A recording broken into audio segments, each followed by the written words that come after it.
Pete Alonso is having one of the best years of his career. His 409 expected WOBA is in the 97th percentile and the highest of his career up to this point. His average exit velocity of 93.5 miles per hour is in the 97th percentile and had previously never been above the 80th percentile.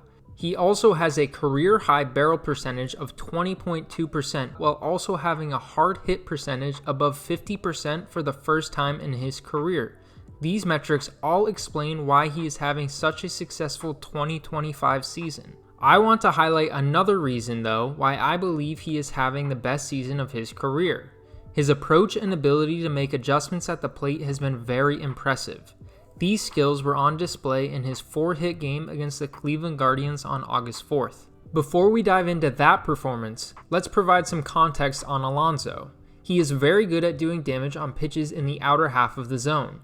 These are his WOBA on contact and expected WOBA on contact heat zones for 2025. This tells us that he thrives on pitches in the outer half of the zone, but is expected to do the least amount of damage on pitches high and inside. Alonso loves to get his hands extended, which he is not able to do as easily on pitches that are up and in. He can get his hands extended on pitches that are located high and outside though.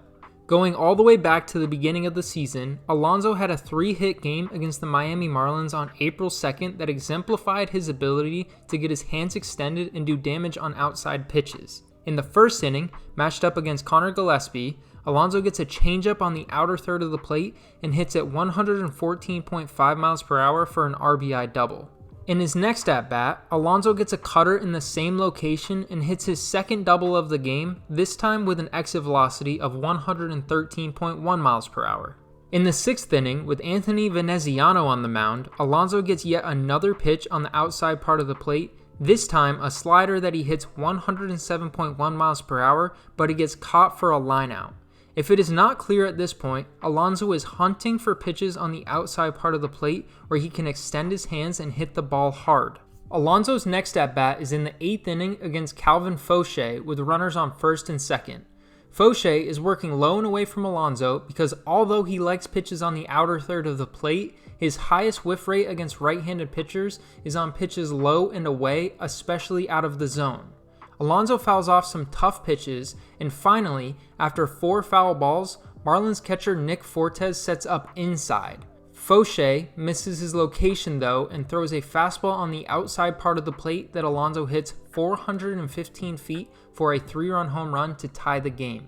Now that we have some context on Alonso's ability to hit outside pitches, let's jump to the Mets game on August 4th against the Cleveland Guardians with Slade Cecconi on the mound. In Alonso's first at-bat, he gets jammed on an 0-1 sinker, but hits it up the middle and reaches first base for a single. In Alonso's second at-bat, he gets jammed again on the same sinker, but just barely hits it into the outfield for another single. As a reminder, this location in the zone is where Alonso is expected to do the least amount of damage per his expected WOBA on contact, and also where he has the lowest average exit velocity in the strike zone. The Guardians seem to understand that, but in his next at-bat, Alonso figures out their game plan. He jumps on a first pitch sinker in the same location as the first two, and this time, Alonso is able to avoid getting jammed, resulting in a 3-run home run. Although the Guardians have a strong understanding of where they should pitch to Alonso to minimize damage, they got too predictable, and Alonso was smart enough to make an adjustment and capitalize on a pitch he does not usually do a lot of damage on. Hopefully you enjoyed this breakdown on some of the reasons why Pete Alonso is having a very successful 2025 season.